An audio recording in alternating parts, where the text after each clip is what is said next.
আসসালামু আলাইকুম ওরহমতুল্লাহ বরকাতুহু। ওয়ালাইকুম আসসালাম। আশা করি সকলে ভালো আছেন। আলহামদুলিল্লাহ, আপনাদের দোয়ায় আমরাও ভালো আছি। আপনারা জানেন, রজব এবং শাবান মাস যদি চলে আসে, আল্লাহর পয়গম্বর কি আমল করতেন।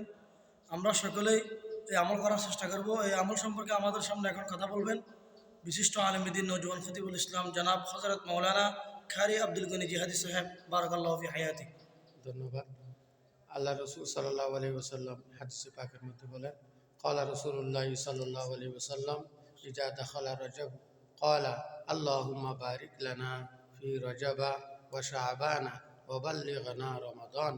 আল্লাহ নবী বিশ্ব নবী মুহাম্মদ আরবি সাল্লাল্লাহু আলাইহি ওয়াসাল্লাম বলেন, ইজা দাখালা রজব, যখন দাহাল হয় পবিত্র রজব মাস, ইজা দেখা ক্বালা, আল্লাহ নবী বিশ্ব নবী মুহাম্মদ সাল্লাল্লাহু আলাইহি ওয়াসাল্লাম বলতেন, ফি রজবা ওয়া শাবানা, ও আল্লাহ, রজব এবং শাবান মাসের মধ্যে আমার হায়াতকে বৃদ্ধি করে দাও, ওয়াবাল্লিগানা রমাদান, এবং রমজান পর্যন্ত আমাকে পৌঁছাও।